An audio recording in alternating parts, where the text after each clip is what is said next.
First round of the NRL then, mate. Let's start with Friday night. The Warriors ground out a win against Newcastle Knights. How important getting the W? Just a good way to start the season. Back in New Zealand, pretty good crowd showed up in Wellington as well. And you don't want to get too carried away. This is, although I've been saying to everyone who listens that this is our year, but you don't want to get too carried away. It's one win. The Knights were pretty poor, but there were some solid signs. Chad Plunket, fullback, was an absolute gun. Jackson Ford, another off-season signing, he was tremendous as well. And periods there, particularly towards the end of the second half, where defensively just kept repelling the Knights set after set. Lots of penalties in a row. Past years, you would have seen the Warriors sort of concede probably at least one try, probably two, and lose the game from that position. But they really held strong and held on for an important win, just to get the season off on the right foot. So positive signs. Temper expectations. Yeah, I can't help but agree with all of that. And when you're looking at the 8 games that have been played, I'd say that the Knights and the Bulldogs look to me the two poorest teams. Now, that doesn't mean that they're going to be the two worst teams throughout the comp. And you can only play who you are playing. But when you look at that Warriors side and you compare it to the quality of the league, that I'm going to run through some teams here: Eels, Storm, Panthers, Broncos, Cowboys, Dolphins, Rabbitohs. I mean, all of these teams, I looked over the weekend, I watched as much as I possibly could and thought, God, are we going to beat those teams? Probably not. But is that looking too far in the future? No, definitely not. And that's the reality. We've got the Warriors have got the Roosters in Sydney this weekend, and then travel to play the Cowboys, I think. So that's two very, very tough games. The Roosters, although they lost yesterday against the Dolphins, they'll bounce back. Like they won't put on two subpar performances like that. So expect the Roosters to come out firing. And again, it's this season for the Warriors. It's just about making those sort of first grade on-field combinations and connections click, getting some, particularly defensively, just getting that set. A couple of good wins, reserve grade and down the way as well for the Warriors as well. So it's about just getting the club sort of all in order, all on the right, sort of the same team sheet and playing well. Look, Cowboys, Roosters, that's tough, and then you got, I think it's Bulldogs, Sharks, and so you'd hope for maybe one or two wins out of that, but it could be a couple of rude shocks over the next couple of weeks if you're expecting too much. Brendan Bradford, CodeSports AU, joins us every Monday on the platform as we talk the NRL round. Who was the best side that you saw, and what was the most impressive one? Oh, that's a good one. I think the most impressive one, you got to go with the Dolphins. Have to. It was $6.50 outsiders, I think, that's going into that match against the Roosters. I think the Roosters are almost that, those odds to win the comp, which is pretty short. Everyone writing off the Roosters. Everyone writing off the Dolphins, but just Wayne Bennett.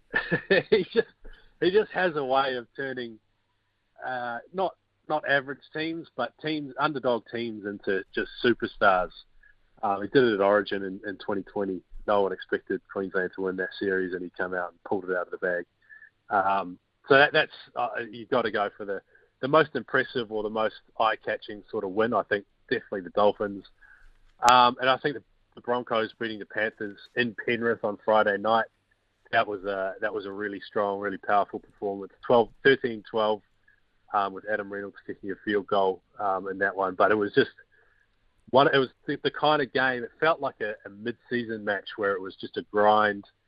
It was raining, so there wasn't heaps of flashy football apart from the first sort of 20 minutes, and then it got really wet. And it was just a physical confrontation. A lot of big hits, a lot of cramps early in the season, but the Broncos just, they found a way to win, and those are the kinds of games that the Panthers have just made into their own over the past sort of 3 years. They win those low-scoring tight encounters, but I'll say the Broncos in terms of the most sort of impressive win in that sense as well. Rabbitohs also really sharp, weren't they? I mean, that was the kind of the glamour tie of the round. Sharks, Rabbitohs certainly didn't disappoint. Yeah, no, and that was almost the opposite. Whereas the Panthers Broncos game was a low scoring sort of physical affair. This was pretty high scoring, lots of tries. I think it was 7 in total. A lot of action back and forth. Yeah, the Rabbitohs, I mean, they didn't have it all their own way, and the Sharks bombed a couple of tries as well. Ronaldo Mulatalo just absolutely just got cleaned out by Lachlan Ilias. He was over the line. He just had about 30 centimetres and he needed to put the ball down, and Ilias came over and made a try saving. Ilias was tremendous on attack as well. Probably the best game he's played for the Rabbitohs in his time in first grade. So yeah, again, I don't think it was a loss for the Sharks, and I think they've got the Cowboys next week, which is another tough one. But certainly, it's one of those games where you're not writing the season off for the Sharks. They'll come into it. Latrell Mitchell picked up a little bit of a knee injury. I think they're pretty confident he'll play this week. But I think he played pretty much the whole second half with a worrying knee at least, and he was pretty good. Slotted a disrespectful field goal in the 79th minute as well. That was probably the two of the glamour teams, two of the teams you'd think are going to finish in the top 4 to 6 this season, and it was a good encounter for round 1. Brilliant. They must have been happy as well with the crowds, because the games that I saw, the Eels had a good crowd there. As you say, 17,500 turning up at the Cake Tin for the Warriors, 6,400 for the Phoenix the day after that. And this weekend we've got the Hurricanes, both men and women's teams playing. It's going to be absolutely fascinating to see who turns up and whether or not rugby can compete with either of those crowds. You got a great crowd at Brookie. The Sharks, again, Shark Park. Dolphins had an excellent crowd in Brisbane as well, so they must be happy. I mean, two things I thought, that the players were up for it, even though they didn't have a lot of pre-season. They looked like they were ready to go, and so were the fans.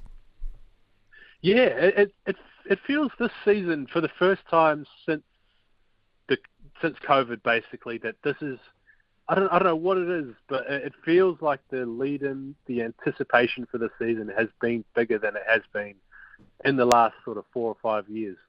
And whether that's just, even last year there were sort of question marks over COVID and the Warriors being based, up in Queensland and things like that. It feels like this one is rewinding the clock back to the old days.